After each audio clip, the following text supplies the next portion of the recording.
नमस्कार दोस्तों कल से लगातार आप एक दुखद घटना सुन रहे होंगे। बताया जा रहा है कि भारत के उड़ीसा कोस्ट के नजदीक बे ऑफ बंगाल में एक कार्गो शिप डूब गया। आप देख सकते हो खबर। Singapore bound cargo ship with 24 crew members sinks off Orissa coast. और मैं आपको बता दूं, इसमें कई नेशनल्स के लोग आपको देखने को मिलेंगे।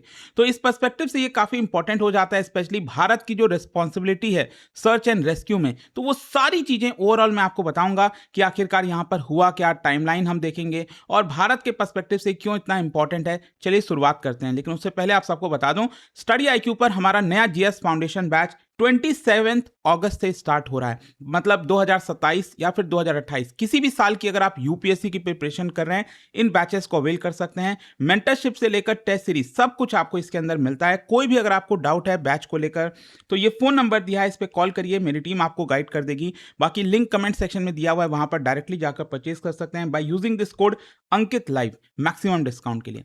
चलिए शुरुआत करते हैं। सबसे पहले देखते हैं कि हुआ क्या है। देखिए, पनामा फ्लैग बल्क कैरियर, मैं आपको बताऊंगा इसके बारे में, क्योंकि अगेन ये काफी इंपॉर्टेंट हो जाता है। एक शिप अगर आप देखोगे, हो सकता है किसी और देश से बिलोंग करता हो, लेकिन रजिस्टर किसी और देश में होगा, कहीं और से इसने स्टार्ट किया होगा और इसका डेस्टिनेशन कहीं और होगा। तो बहुत सारे कंट्रीज इन्वॉल्व हो जाते हैं। तो ये जो शिप था, इसका नाम है MV ओशियन विनर, और ये बे ऑफ बंगाल में जो पारादीप पोर्ट है, मैं आपको अगेन दिखाता हूं मैप के थ्रू। ये उड़ीसा का तट हो गया, और उड़ीसा में जो सबसे इंपॉर्टेंट पोर्ट है आप सब जानते हो, पारादीप पोर्ट, ठीक है।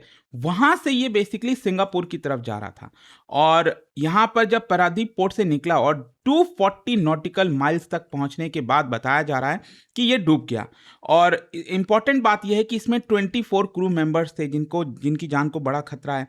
और साथ ही साथ मैं आपको बता दूं कि यहां पर जो इंसिडेंट है वो शिप डूबने का, ये तो इंपॉर्टेंट है ही है, प्लस साथ ही साथ भारत के पर्सपेक्टिव से जो मैं आपको बता रहा था, हमारी जो रिस्पॉन्सिबिलिटी बनती है maritime security search and rescue की, तो वो भी भारत ने निभाने की कोशिश की है।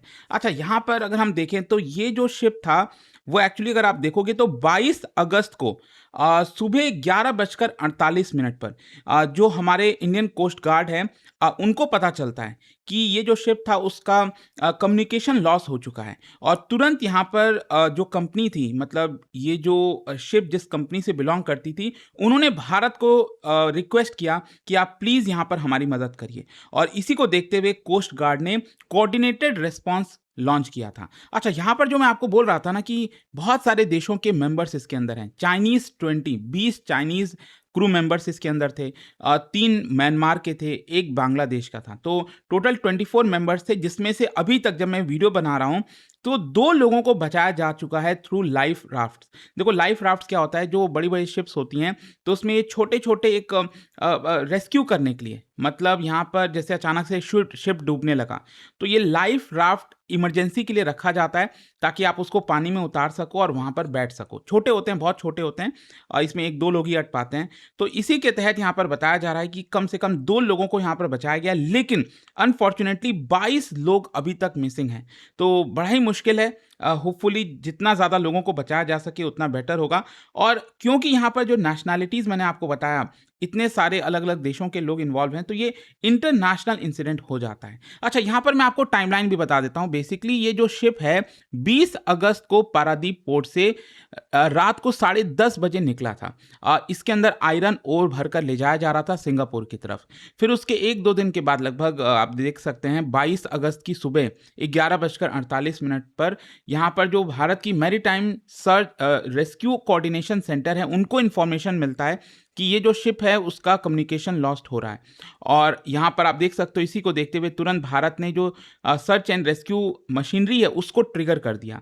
और अगेन आप देख सकते हैं, जो बताया जा रहा है कि MT एसोपोस, ये एक शिप था उसी पर्टिकुलर जगह के नज़दीक, उनको अलर्ट किया गया। ये कमर्शियल वेसल था, उनको बताया गया कि देखिए आपके नज़दीक एक शिप है, वो आपका डूब रहा है, प्लीज़ आप जाइए और उसको देखने की कोशिश करिए। तो ऐसा ही होता है कि यहाँ पर जब भी कोई शिप डूब रहा होता है, उसके आसपास जो भी शिप्स मौजूद होते हैं उनको अलर्ट मोड पर डाल दिया जाता है कि अगर आपको कुछ भी पता चलता है प्लीज़ आप हमें इन्फॉर्म करिए।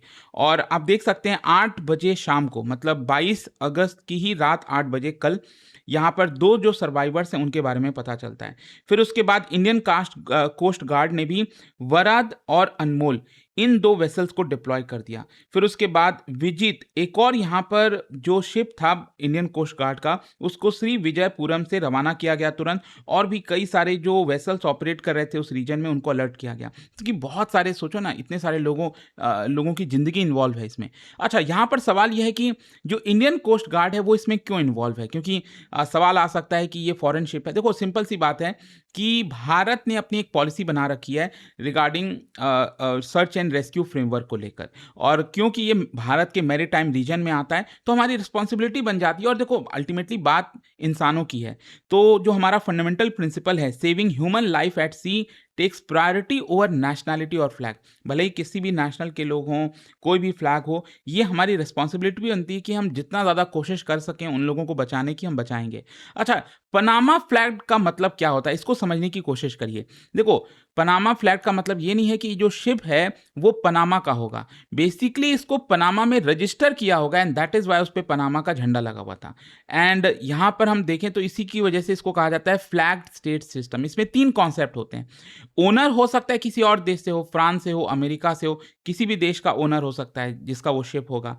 जो फ्लैग है, मैंने बताया कि जहाँ पर ये रजिस्टर होता है वो किसी और देश का होता है, और अक्सर आप सुनते होंगे पनामा, लिबेरिया, तो इन जगह पर लोग रजिस्टर कराते हैं अपने शिप को। और जो क्रू मेंबर्स हैं, जाहिर सी बात है वो अलग अलग देशों के हो सकते हैं। अच्छा, यहाँ पर सवाल ये आता है कि जो भी इसका ओनर होता है शिप का, वो अपने ही देश में क्यों नहीं रजिस्टर करता? सिंपल सी बात है, टैक्स बचाने के लिए बहुत सारे कारण होते हैं।